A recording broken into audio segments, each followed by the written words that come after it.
പുലിനഖം പോലുള്ള പ്രശ്നങ്ങൾ അത് അവധാനപൂർവ്വം കൈകാര്യം ചെയ്യുക എന്നുള്ളതാണ് വേണ്ടത്. അത് സ്വാഭാവികമായിട്ടും അവധാനപൂർവ്വം കൈകാര്യം ചെയ്യുന്ന നിലയിൽ പുലിന്റെ നഖവും മറ്റേ പല്ലും എല്ലാം എങ്ങനെയൊക്കെയാണ് എന്തൊക്കെയാണെന്നുള്ളത് അദ്ദേഹം തന്നെ പറയണ്ടായി. എനിക്കൊരാൾ തന്നതാണ്, ഞാനിത് ഉപയോഗിക്കുമ്പോൾ ഇത്രത്തോളം അപകടകരമാണ് എന്നൊന്നും എനിക്ക് മനസ്സിലായിട്ടില്ല എന്ന് അദ്ദേഹം ചൂണ്ടിക്കാണിച്ചിട്ടുണ്ട്.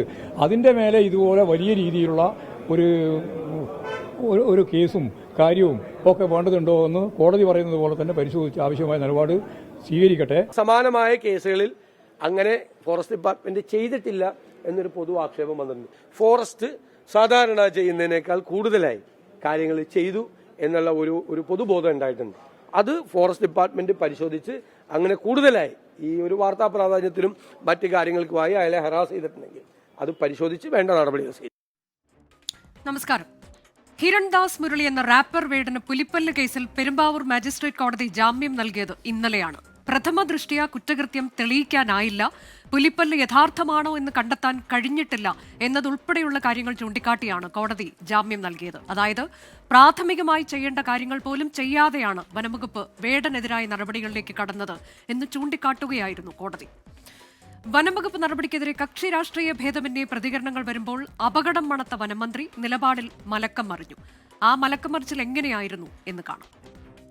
ഇത് സ്വാഭാവികമായും അന്വേഷണം പൂർത്തിയാക്കി കോടതിയിൽ സമർപ്പിക്കും. കോടതി അവരുടെ യുക്തിബോധത്തിനനുസരിച്ചുള്ള തീരുമാനമെടുക്കും. ഇതിൽ അസാധാരണമായി ഒന്നുമില്ല. ഇപ്പോൾ നമ്മൾ സാധാരണ നിയമ നടപടികളുമായി പോകും. കോടതിയാണ് അതിൻ്റെ അകത്ത് വരിക. അത് 7 കൊല്ലം വരെ വേണമെങ്കിൽ തടവ് ശിക്ഷ വിധിക്കാവുന്ന വകുപ്പുകളാണുള്ളത്. വളരെ അതിൻ്റെ എല്ലാ വശങ്ങളും ആലോചിച്ചിട്ട് ചെയ്യേണ്ട ഒരു കേസാണ്. വേടൻ്റെ കാര്യത്തിൽ ഗവൺമെൻറ്റിന് അതിയായ താല്പര്യമുള്ള ഒരു പൊതുപ്രവർത്തകനാണ്, വലിയ സംഗീത വിദഗ്ധനാണ്, നല്ല രാഷ്ട്രീയ ബോധ്യമുള്ളതാണ്. അങ്ങനെയുള്ള ഒരാളുടെ കാര്യത്തിൽ കുറച്ചും കൂടി ശ്രദ്ധിച്ച് കാര്യങ്ങൾ ചെയ്യണം എന്നുള്ളതാണ് ഇപ്പോൾ നമ്മൾ എത്തിച്ചേർന്നിട്ടുള്ള നിഗമനം. ഒരു വശത്ത് ഇരട്ട നീതി എന്ന് വേടൻ തന്നെ പറഞ്ഞതിൽ ചർച്ച കൊഴുക്കുമ്പോൾ മറുവശത്ത് ചർച്ചയാകുന്നത് വനം വകുപ്പിന്റെ തിടുക്കപ്പെട്ടുള്ള നടപടികളാണ്. എങ്ങനെയെങ്കിലും വേടനെ കുടുക്കുക എന്നതായിരുന്നു ലക്ഷ്യം. വേടൻ ഉയർത്തുന്ന മൂർച്ചയുള്ള രാഷ്ട്രീയ നിലപാടിനെ ആരെങ്കിലും ഭയക്കുന്നുണ്ടോ? വനം വകുപ്പ് കൈക്കൊണ്ട നടപടികളിൽ ഉദ്യോഗസ്ഥർക്ക് മാത്രമാണോ ഉത്തരവാദിത്തം? പുലിവാലായോ പുലിപ്പല്ല് കേസ്? എൻകൗണ്ടർ പ്രൈം ആരംഭിക്കുന്നു. എല്ലാ പ്രേക്ഷകർക്കും സ്വാഗതം.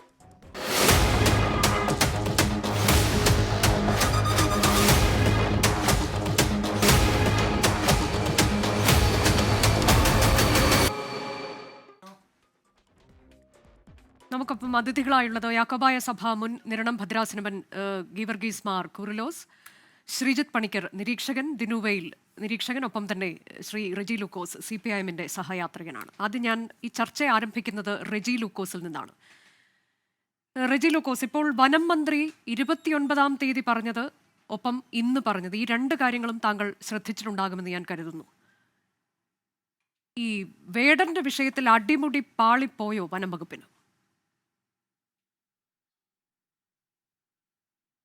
തീർച്ചയായിട്ടും ഒരു സംശയമില്ല കാര്യത്തിൽ. കഴിഞ്ഞ കുറേ നാളുകളായിട്ട് 1972 ഒരു വനനിയമത്തിൻ്റെ പിൻബലം വെച്ചുകൊണ്ട് കേരളത്തിലെ വനവും അതിനോടനുബന്ധിച്ച് അതിന് പരിസരത്ത് ജീവിക്കുന്ന മനുഷ്യരെ ശരിക്കും പറയുകയാണെങ്കിൽ വേട്ടയാടുവാണ് ചില ഉദ്യോഗസ്ഥന്മാർ. അതിൻ്റെ ഏറ്റവും ഒടുവിലത്തെ തെളിവാണ് ഈ വേടനെ വേട്ടയാടിയത്. വേടനെ ശരിക്കും വേട്ടയാടുമായിരുന്നു. ആരാണ് വേടൻ? അതുകൊണ്ടൊന്ന് ആലോചിക്കണമായിരുന്നു ഈ ഉദ്യോഗസ്ഥർ. അവർ എന്നെ അത്ഭുതപ്പെടുത്തിയ 2 കാര്യങ്ങളുണ്ട്. ഒന്ന്, മൂവാറ്റുപുഴ ഒരു ഫോറസ്റ്റ് റേഞ്ച് ഓഫീസർ പത്രസമ്മേളനം നടത്തി അയാളെക്കുറിച്ച് പറഞ്ഞ 2 വാചകങ്ങൾ നമ്മളെ അമ്പരപ്പിച്ചു കഴിഞ്ഞു. എന്താ പറഞ്ഞത്? അദ്ദേഹം പറഞ്ഞത് പുലി കുറേ നാളുകളായിട്ട് ഞങ്ങൾ ഇദ്ദേഹത്തിനെ നിരീക്ഷിക്കുമായിരുന്നു. ആരെ? വേടനെ. അതെന്താ കാരണം? അത് അദ്ദേഹത്തിൻ്റെ മാലയിൽ ഒരു പുലിപ്പല്ലുണ്ടെന്നുള്ള ഒരു സംശയം ഞങ്ങൾക്കുണ്ടായിരുന്നു. അതുകൊണ്ട് ഞങ്ങൾ നിരീക്ഷിക്കുമായിരുന്നു. എന്ന് പറഞ്ഞാൽ വേടൻ എന്ന് പറഞ്ഞാൽ ഈ രാജ്യം കണ്ട ഏറ്റവും വലിയ ക്രിമിനലും രാജ്യദ്രോഹിയല്ലേ. ഇവിടെ പുലിപ്പല്ലല്ല, ആനക്കൊമ്പ് സൂക്ഷിച്ച ആളെ പോലും പിടിച്ചിട്ട് അവർക്ക് വേണ്ട പരിരക്ഷ നൽകിയ ഈ ഫോറസ്റ്റുകാർ, ഒരു പാവപ്പെട്ട പയ്യൻ, ഒരു ദളിത് പയ്യൻ, അതും തൃശ്ശൂരെ ഒരു കോളനിയിൽ നിന്നും പഠിച്ചു വളർന്ന് അവിടുത്തെ വിവേചനങ്ങൾ കിട്ടുക, അയാളെ തുറന്നു പറഞ്ഞിട്ടുണ്ട്. വന്ന് വേടൻ എന്ന് സഹപ്രവർത്തകർ വിളിച്ചപ്പോൾ ആ പേര് സ്വയം സ്വീകരിച്ച് ഒരു റാപ്പ് സംഗീതജ്ഞനായിട്ട് കേരളത്തിലെ എല്ലാ വിഭാഗത്തിൽപ്പെട്ട ജനങ്ങളുടെയും ഹരമായി മാറിയിരിക്കുന്ന ഒരു കേരള മൈക്കിൾ ജാക്സൺ എന്ന് വിളിക്കാവുന്ന രീതിയിലുള്ള അദ്ദേഹത്തിൻ്റെ ലളിതമായ വാക്കുകൾ തുളച്ചു കയറുന്നവരുടെ നെഞ്ചിലേറ്റതിൻ്റെ പ്രതിഫലനമാണ് ഈ സവർണ മേധാവിത്വത്തിന് മനസ്സുള്ള ഈ ഉദ്യോഗസ്ഥന്മാർ കാട്ടിയത്. മറ്റൊന്ന്, നമ്മൾ ലജ്ജിച്ച് തലതാഴ്ച ഈ ഉദ്യോഗസ്ഥന്മാർ കേരള സ്വാതന്ത്ര്യം നേടിയൊന്നും അറിഞ്ഞില്ലേ? പരിഷ്കൃതമായ യുഗത്തിലാണ് ജീവിക്കണമെന്ന് അറിയുന്നില്ലേ? അദ്ദേഹത്തിൻ്റെ അമ്മയ്ക്ക് ശ്രീലങ്കൻ ബന്ധമുണ്ടെന്നാണ് പറയുന്നത്. അപ്പോൾ ശ്രീലങ്കയിലെ LTT എന്ന് പറയുന്ന അവരുടെ പുലികളെന്നാണ് വിളിക്കുന്നത്. അപ്പോൾ ആ പുലികളുമായിട്ട് ബന്ധമുണ്ടോ അതൊക്കെ അന്വേഷിക്കണമെന്നൊക്കെ ഈ ഉദ്യോഗസ്ഥൻ പറയുകയാണ്. മറ്റൊരു കാര്യം പറഞ്ഞതാണ് അതിലും നമ്മളെ ഞെട്ടിച്ചത്. ഈ വേടൻ എന്ന് പറയുന്ന ചെറുപ്പക്കാരൻ വേട്ടയാടി വേട്ടയാടി പുലിയെ വേട്ടയാടിയിട്ടാണോ ഈ നഖം അല്ലെങ്കിൽ അതിൻ്റെ പല്ല് കൊണ്ട് നടക്കണമെന്നൊക്കെ ഈ ഉദ്യോഗസ്ഥരങ്ങ് വർണ്ണിക്കുക. ഒന്ന് ആലോചിച്ച് നോക്കിയേ, സത്യത്തിൽ ലജ്ജ തോന്നിക്കഴിഞ്ഞു. ലജ്ജ എന്ന് പറഞ്ഞിട്ടുണ്ടെങ്കിൽ ഈ വനം ഉദ്യോഗസ്ഥന്മാർ കേരളത്തിൽ നടത്തിക്കൊണ്ടിരിക്കുന്ന മനുഷ്യവേട്ടയുടെ ഏറ്റവും ഒടുവിലത്തെ ഉദാഹരണമാണ്. അവിടെ എന്തുകൊണ്ടാണ് ഇവർ മോഹൻലാലിന് പിന്നെ എക്സ്ക്യൂസ് കൊടുത്തത്? മോഹൻലാലിനെ 2013 പിടിക്കുന്ന ഇവിടുത്തെ ഫോറസ്റ്റുകാരും ഇവിടുത്തെ പോലീസൊന്നുമല്ല. ഇടപെടട്ടെ ശ്രീ രജി ലൂക്കോസ്, ഞാനൊന്ന് ഇടപെടുകയാണ്. ഇപ്പോൾ താങ്കൾ ഇത്രയധികം സമയം സംസാരിക്കുമ്പോൾ ഞാൻ ശ്രദ്ധിക്കുകയായിരുന്നു. താങ്കൾ വനം വകുപ്പ് ഉദ്യോഗസ്ഥർ എന്ന് എടുത്തെടുത്ത് പറഞ്ഞുകൊണ്ടാണ്. ഞാൻ ഈ തുടക്കത്തിൽ കേൾപ്പിച്ചത് വനം മന്ത്രിയുടെ പ്രതികരണമാണ്. അദ്ദേഹം 29-ാം തീയതി പറഞ്ഞത് എന്താണ്? അദ്ദേഹം പറയുകയാണ്, ഇതിൽ നിയമ നടപടികളുമായി മുന്നോട്ടു പോകും. പുലിപ്പല്ല് ആരാധകൻ നൽകിയതാണോ എന്നത് കോടതിയിൽ തെളിയിക്കേണ്ടതാണ്. ശിക്ഷാ നടപടികൾ തീരുമാനിക്കുന്നത് കോടതിയാണ്. ഇതൊരു സ്വാഭാവിക നടപടിയാണ് എന്ന് പറയുകയാണ്. 7 വർഷം വരെ തടവ് ലഭിക്കാവുന്ന കുറ്റങ്ങൾ ചുമത്തിയിട്ടുണ്ട്. ഇത് പറഞ്ഞ അതേ മന്ത്രിയാണ് ഇന്നിപ്പോൾ നിലപാട് മാറ്റിക്കൊണ്ട് മറ്റു ചില കാര്യങ്ങൾ പറഞ്ഞത്. അത് ഞാൻ ആവർത്തിക്കുന്നില്ല. ഇതിപ്പോൾ ഈ ഉദ്യോഗസ്ഥരുടെ മാത്രം പിഴവാണ്. എന്ത് സംഭവിച്ചാലും വനം വകുപ്പിനെ കുറിച്ച് നമ്മൾ പല കാര്യങ്ങളിൽ ചർച്ച നടത്തിയിട്ടുണ്ട്. ശ്രീ രജി ലൂക്കോസ്, താങ്കളും തന്നെ ഇരുന്നു കൊണ്ട് നമ്മൾ പലവട്ടം പല കാര്യങ്ങളിൽ ചർച്ച നടത്തിയിട്ടുണ്ട്. അപ്പോഴൊക്കെ ഈ വീഴ്ചയെക്കുറിച്ച് മാത്രമാണ് നമ്മൾ പറയുന്നത്. ഇത് ഈ കുറെ ഉദ്യോഗസ്ഥർ ഇങ്ങനെ വീഴ്ച നടത്തിയെന്ന് നമ്മൾ എപ്പോഴും പറയാനാണെങ്കിൽ ഒരു മന്ത്രി ഉണ്ടല്ലോ ചുമതലയ്ക്ക്. എന്തുകൊണ്ടാണ് താങ്കൾ ഉദ്യോഗസ്ഥർ എന്നതിലേക്ക് ചുരുക്കി പറയുന്നത്? നിശ്ചയമായിട്ടും അതിന് 2 കാരണങ്ങളുണ്ട്. നിശ്ചയമായിട്ട് അനുജ പറഞ്ഞതിനോട് യോജിക്കുന്ന ഒരാളാണ് ഞാൻ. ബഹുമാനപ്പെട്ട വനമന്ത്രി AK ശശീന്ദ്രൻ ഈ ചെറുപ്പക്കാരനെ എന്തിൻ്റെ പേരിലാണ് ഇതിൽ വേട്ടയാടുന്നുള്ള ഉദ്യോഗസ്ഥന്മാരോട് അന്വേഷിക്കണമായിരുന്നു. തന്നെയുമല്ല, കേരളത്തിലെ ഈ ചെറുപ്പക്കാരനെ, ഈ കേരളത്തിലെ യുവാക്കളുടെ തരംഗമായിട്ട് മാറിക്കൊണ്ടിരിക്കുന്ന നല്ല മെസ്സേജ് കൊടുക്കുന്ന ഈ യുവാവിനെ ഈ രീതിയിൽ വേട്ടയാടിക്കൊണ്ടിരുന്നപ്പോൾ അതിനെതിരെ പ്രതികരിച്ച് കേരളത്തിൻ്റെ രംഗത്തെത്തിയത് ഒരു മടിയുമില്ലാത്ത ഇടതുപക്ഷ പ്രവർത്തകരാണ്. ഇടതുപക്ഷത്തിൻ്റെ സമന്വയ നേതാക്കന്മാർ, ഈവൻ നമ്മുടെ മുഖ്യമന്ത്രി പോലും പത്രസമ്മേളനത്തിൽ പറഞ്ഞു അവധാനതയിലൂടെയാണ് പുലിപ്പല്ലൊക്കെ നോക്കേണ്ടതെന്ന് പറഞ്ഞതിന് ശേഷമാണ് ബഹുമാനപ്പെട്ട AK ശശീന്ദ്രൻ ഇക്കാര്യത്തെക്കുറിച്ച് പ്രതികരിച്ചത്. അദ്ദേഹത്തിൻ്റെ ഭാഗത്ത് പറ്റിയ വീഴ്ചയാണെന്ന് പറയുന്നതിൽ എനിക്ക് യാതൊരു മടിയില്ല. അത് വസ്തുത കേരളത്തിലെ ജനങ്ങൾക്കെല്ലാം അറിയാം. പക്ഷേ ആ വീഴ്ചയോടൊപ്പം തന്നെ കേരളത്തിൽ ചില ഉദ്യോഗസ്ഥന്മാർ കാട്ടിക്കൂട്ടുന്ന ഈ പറയുന്ന മനുഷ്യരോട് കാണിക്കുന്ന ഈ നരവേട്ടകൾ, അവരുടെ ആക്ഷേപങ്ങൾ, അവർ ഈ മനുഷ്യരോട് കാണിക്കുന്ന നീതിരഹിതമായ പ്രവർത്തനങ്ങൾ നമ്മൾ ചർച്ച ചെയ്തേ പറ്റുള്ളൂ. കാരണം ഉദ്യോഗസ്ഥന്മാരുടെ ദൈനംദിന പ്രവർത്തനങ്ങൾ ഓരോ മണിക്കൂറിലും ചെക്ക് ചെയ്യാൻ പറ്റുന്ന ഒരു മന്ത്രിക്ക്. അപ്പോൾ അവർ കുറേ ശ്രദ്ധിക്കണം. ഞാനൊരു ഉദാഹരണം പറയാം. നമ്മുടെ വനമേഖലയുടെ പരിസര പ്രദേശം എൻ്റെ അടുത്ത് തന്നെ വിളിച്ച് പരാതി പറഞ്ഞുകൊണ്ട് എന്താ അറിയോ, ആ പരിസര പ്രദേശങ്ങളിൽ ജീവിക്കുന്ന ജനങ്ങളുടെ വീട്ടിൽ യാതൊരു മുന്നറിയിപ്പും ഇല്ലാതെ അവരുടെ അടുക്കളയിൽ കയറി അവരുടെ ഭക്ഷണം വെക്കുന്ന പാത്രങ്ങൾ വരെ പൊക്കി നോക്കും. വന്യമൃഗങ്ങളുടെ ഇറച്ചിയാണോ അല്ല മറ്റെന്തെങ്കിലും ആണെന്ന് ചോദിച്ചോണ്ട്. ഇതിനൊക്കെ ആരാ ഇവർ അധികാരം കൊടുത്തത്? അതിപ്പോൾ ഇന്ന് ജോൺ ബ്രിട്ടാസ് അദ്ദേഹത്തിന്റെ ഫേസ്ബുക്ക് കുറിപ്പിൽ ഇതേ കാര്യം തന്നെ വ്യക്തമാക്കുന്നുണ്ടല്ലോ. അല്ല, ഞാൻ പറഞ്ഞത് കേരളത്തിൻ്റെ പൊതുവികാരമാണ്. ഞാനീ പറഞ്ഞല്ലോ, ഞാനൊരു ഇടതുപക്ഷ സഹയാത്രികനാണ്. പക്ഷേ അനീതി കാട്ടിയാൽ നമുക്ക് കണ്ണടച്ചിരിക്കാൻ പറ്റും. അതുകൊണ്ടല്ലേ ഞാൻ പറഞ്ഞല്ലോ, ഇതിനെക്കുറിച്ച് കൃത്യമായ രീതിയിൽ പ്രതികരിക്കുകയും ശക്തമായ രീതിയിൽ അപലപിക്കുകയും ചെയ്തത് ഇടതുപക്ഷ പ്രവർത്തകരാണ്. കാരണം ഇടതുപക്ഷം ഭരിക്കുന്നൊരു കേരളത്തിൽ ഇങ്ങനെ ഒരിക്കലും ഉണ്ടാകാൻ പാടില്ല. ഞാൻ പറഞ്ഞത് വളരെ കൃത്യമായ നിലപാട് തന്നെയാണ്. ഉദ്യോഗസ്ഥ രാജാണ് ഈ ഫോറസ്റ്റിൽ നടക്കുന്നത്. നമുക്കറിയാം, ഇവിടെ ഏതെങ്കിലും ഒരു മനുഷ്യനെ കൊന്നു കഴിഞ്ഞാൽ 5 ലക്ഷം രൂപ കൊടുത്ത കടമ മാറി. ഈ മനുഷ്യനെ സംരക്ഷിക്കാനുള്ള ചുമതല ഈ ഫോറസ്റ്റ് ഡിപ്പാർട്ട്മെൻറ്റില്ലേ? അതിൽ ഈ കാര്യത്തിൽ നമ്മുടെ വനംവകുപ്പ് മന്ത്രി കുറച്ചുകൂടെ അവധാനത കാണിക്കേണ്ടതാണെന്ന കാര്യത്തിൽ യാതൊരു തർക്കവും.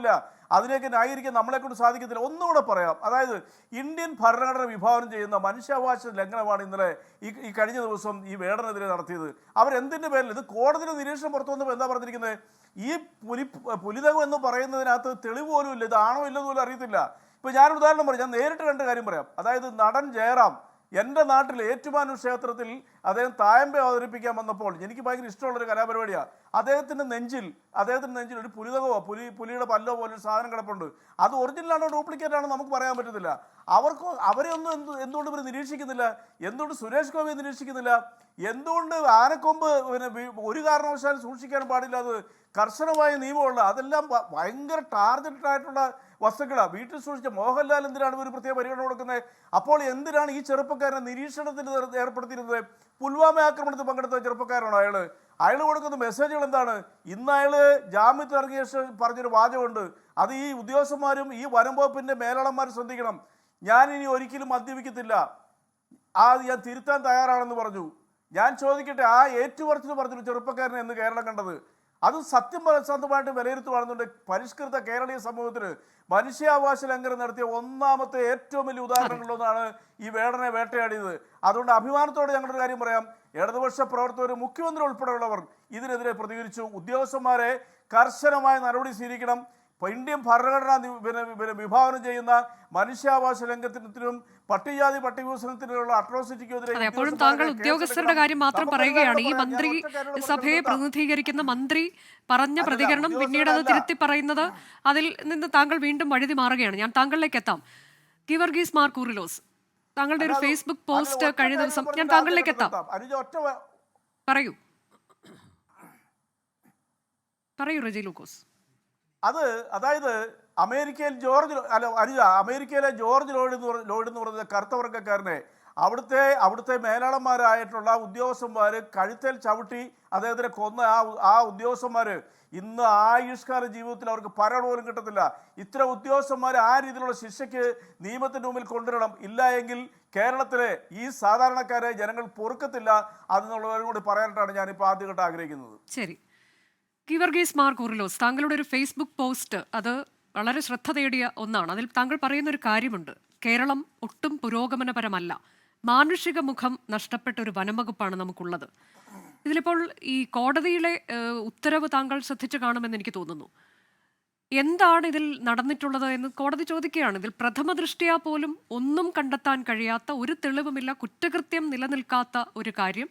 മാത്രമല്ല, ഈ വേടൻ എന്ന് പറയുന്നതിന് ആൾക്കെതിരെ ഇതിനു മുൻപ് സമാനമായ ഒരു തരത്തിലും ഇങ്ങനെയുള്ള ഒരു കുറ്റകൃത്യം ചെയ്ത ഒരു ചരിത്രവുമില്ല.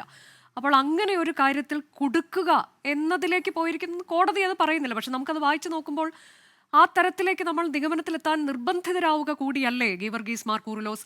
ഇതെന്തിനാണ്? ഇത് ഭരണകൂടത്തിന്റെ ഭാഗമായി തന്നെ ഇത്തരം നടപടി ഉണ്ടാകുന്നു എന്നാണോ ഇതിനെ വിവക്ഷിക്കേണ്ടത്?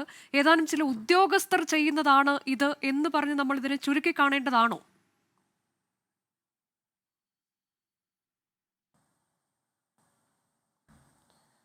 നമ്മുടെ കേരളത്തിൽ ഒരിക്കലും നടക്കാൻ പാടില്ലാത്ത കാര്യങ്ങളാണ് ഈ വേടൻ്റെ അറസ്റ്റുമായി ബന്ധപ്പെട്ട് ഉണ്ടായത് എന്ന് ഞാൻ വിശ്വസിക്കുന്നു.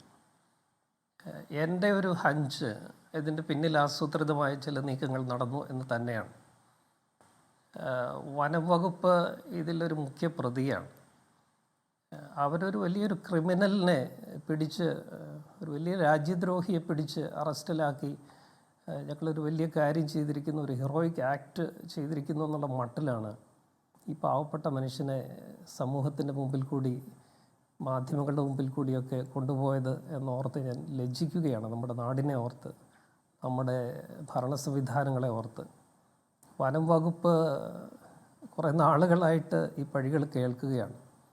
ഇതൊക്കെ ഏത് കർണങ്ങളിലാണ് പതിക്കുന്നത് എന്നെനിക്ക് അത്ഭുതമാണ്. ചില ഉദ്യോഗസ്ഥരെ മാത്രം പഴിച്ച് ഉത്തരവാദിത്വത്തിൽ നിന്ന് പിന്മാറാമെന്ന് ഞാൻ വിചാരിക്കുന്നില്ല. ഇത് ഒരു കോമഡി ഓഫ് എറേഴ്സ്, അതോ ട്രാജഡി ഓഫ് എറേഴ്സ് ഇങ്ങനെ സംഭവിച്ചുകൊണ്ടിരിക്കുകയല്ലേ. ഇവിടെ മനുഷ്യൻ്റെ ജീവന് വിലയില്ല. എത്ര കാലങ്ങളായി ഓരോ ദിവസവും, almost every day, every other day ഒരു മനുഷ്യജീവനെങ്കിലും ഇവിടെ നഷ്ടപ്പെടുകയാണ് വന്യമൃഗങ്ങളുടെ ആക്രമണത്തിൽ. എൻ്റെ സുഹൃത്ത് റെജി ലൂക്കോസ് പറഞ്ഞ പോലെ 5 ലക്ഷം രൂപ അടുക്കി വെച്ചിരിക്കുകയെന്ന് തോന്നി, ഇങ്ങനെ കെട്ടുകളായിട്ട് ഓരോ ദിവസവും കൊടുത്ത് അവരുടെ ഉത്തരവാദിത്വം തീർക്കാനായിട്ട്. എന്തൊരു നാടാണ്!